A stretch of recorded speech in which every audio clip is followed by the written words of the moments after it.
This video sponsored by EduQuest. EduQuest offers skill-based courses in digital marketing, stock market, coding and more. Courses are available in both Tamil and English. The struggle to find courses that truly speak your language, it's finally over. Welcome to EduQuest, where learning is made just for you. At EduQuest, we bring you a wide range of online courses, from career building programs to skill boosting masterclasses, all in your regional language. Because we believe language should never be a barrier to success. Our courses are tailor made after understanding what today's learners really need. So why wait? Start learning the smarter, simpler way only with EduQuest. Visit eduquest.courses and explore your next course today. And hey, don't miss out on our exciting offers and promotions. Hi friends, welcome to my channel. In the video நம்ம என்ன பார்க்க போறோம் அப்படினா BGTRB Zoology Unit 5ல carbon dioxide transport பார்க்க போறோம். carbon dioxide transportல நம்ம chloride shift பார்க்க போறோம். ஆல்ரெடி வந்து carbon dioxide transport பார்த்துட்டோம். இதுல வந்து ஒரு பார்ட்டா chloride shift இருக்கு.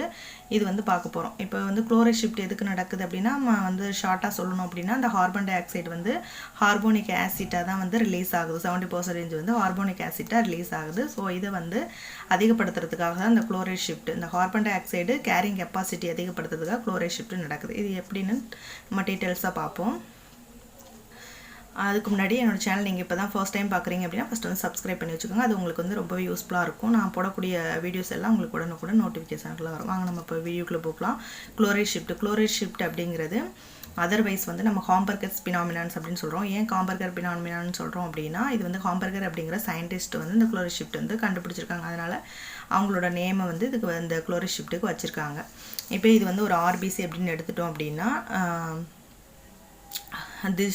திசுல இருந்து என்ன ஆகுது அப்படினா அதிகப்படியான கார்பன் டை ஆக்சைடு வந்து ரிலீஸ் ஆகி இந்த கார்பன் டை ஆக்சைடு வந்து RBC உள்ள என்டர் ஆகும் பொழுது RBCல வாட்டரோட பைண்ட் ஆகி கார்போனிக் அன்ஹைட்ரேஸ் என்சைம் மூலமாக இது வந்து கார்போனிக் ஆசிட்டா ஃபார்ம் ஆகுது. கார்போனிக் ஆசிட் அப்படிங்கிறது ஒரு வீக் ஆசிட். அதனால இது வந்து ஹைட்ரஜன் அயன் ஆகவும் பைகார்பனேட் ஆகவும் பிரியுது.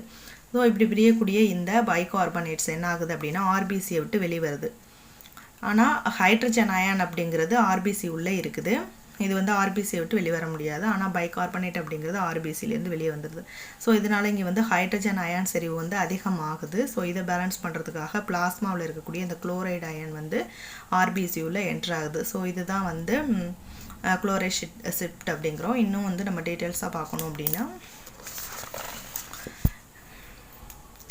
இப்போ பார்த்தோம் அப்படினா திசுல வந்து கார்பன் டை ஆக்சைடு அளவு அதிகமா திசுல நடக்கக்கூடிய மெட்டபாலிக் process மூலம் என்ன ஆகுது அப்படினா கார்பன் டை ஆக்சைடு வந்து ரிலீஸ் ஆகுது. அதிகப்படியான கார்பன் டை ஆக்சைடு ரிலீஸ் ஆகுது. இந்த கார்பன் டை ஆக்சைடு வந்து bloodல கலக்குது. bloodல ஏற்கனவே இருக்கக்கூடிய இந்த ஆக்சி ஹீமோகுளோபின் வந்து டிசோசியேட் ஆகுது. இந்த கார்பன் டை ஆக்சைடுக்கு இந்த ஆக்சி ஹீமோகுளோபினை டிசோசியேட் பண்ணக்கூடிய ஒரு கெபாசிட்டி இருக்குறதுனால அங்க வந்து bloodல கார்பன் டை ஆக்சைடு அளவு அதிகமாகும் போது இந்த ஆக்சி ஹீமோகுளோபின் ஆனது ஆக்சிஜன் தனியாவும் ஹீமோகுளோபின் தனியாவும் டிசோசியேட் ஆகுது. அப்ப அந்த ஆக்சிஜன் ஆனது திசுவுக்கு போகுது.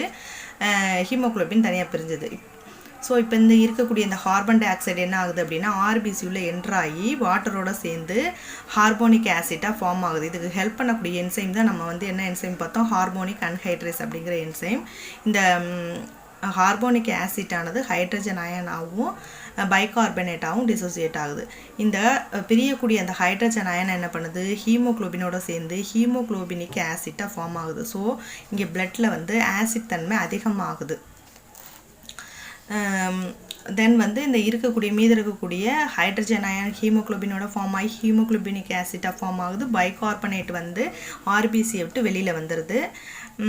தென் வந்து குளோரைடு பிளாஸ்மாவுல RBCக்கு வெளியில வந்து பிரசன்ஸா இருக்கக்கூடிய அந்த பிளாஸ்மா என்ன ஆகுது அப்படினா பிளாஸ்மாவுல இருக்கக்கூடிய அந்த குளோரைடு வந்து RBC உள்ள என்டர் ஆகுது.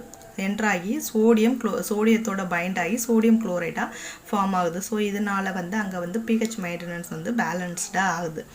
நியூட்ரலைஸ்டா ஆகுது. அதனால pH செறிவு வந்து சரியாக பராமரிக்கப்படுது. இதான் நடக்குது. இது வந்து நம்ம ஈக்குவேஷன்ல பார்க்கணும் அப்படினா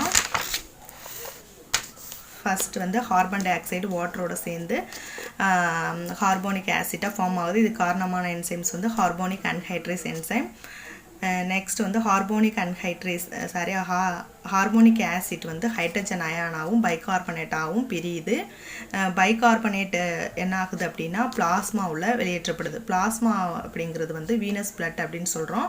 வீனஸ் பிளட் அப்படிங்கிறது இம்பியூர்டு பிளட், அதாவது கார்பன் டை ஆக்சைடு இருக்கக்கூடிய பிளட்டை தான் நம்ம இம்பியூர்டு பிளட் அப்படின்னு சொல்கிறோம். வீனஸ் பிளட் இங்கே என்ட்ரு ஆகுது. இப்போ ஆர்பிசியில் என்ன நடக்குது, பாசிட்டிவ் சார்ஜ் வந்து அதிகமாகுது. இப்போ குளோரைடு பாசிட்டிவ் சார்ஜ் அதிகமாகுது. ஸோ அதை பேலன்ஸ் பண்ணுறதுக்காக பிளாஸ்மாவில் இருக்கக்கூடிய குளோரைடு வந்து ஆர்பிசியில் போகுது. ஸோ போகிறதுனால நடக்குது மெயின்டைன்ஸ் எலக்ட்ரிக்கல் நியூட்ரலிட்டி. அங்கே வந்து பிஹெச் வந்து செல்லில் இருக்கக்கூடிய பிஹெச் சரிவு வந்து சமநிலைப்படுத்தப்படுது. ஸோ இப்படி தான் வந்து கார்பன் டை ஆக்சைடு வந்து பைகார்பனிக் ஆசிட்டாக ரிலீஸ் ஆகுது. இப்போ இதோட சிக்னிஃபிகன்ஸ் என்ன அப்படின்னு பார்க்குறப்போ இதனால் இந்த குளோரைட் ஷிஃப்டோட முக்கியத்துவம் என்ன அப்படின்னு பார்த்தோம்னா, carbon dioxide carrying capacity of the cells of the blood. பிளட்டில் carbon dioxide carrying capacity வந்து அதிகமாகுது. நெக்ஸ்ட்டு வந்து medications of the pH changes in the peripheral circulation. அதாவது பிஹெச் சேஞ்சஸ் வந்து ஆர்பிசி உள்ள பிஹெச் சேஞ்சஸ் நடக்கிறது வந்து தடுக்குது, குறையுது. ஸோ இதுதான் வந்து இந்த குளோரைட் ஷிஃப்டோட இம்பார்ட்டன்ஸ். மெடிகேஷன் அப்படின்னா ரெடியூஸ்டு அப்படின்னு அர்த்தம். ஸோ பிஹெச் சேஞ்சஸ் வந்து குறையுது. இதுதான் வந்து குளோரைடு ஷிஃப்டோட இம்பார்ட்டன்ஸ். தேங்க்யூ.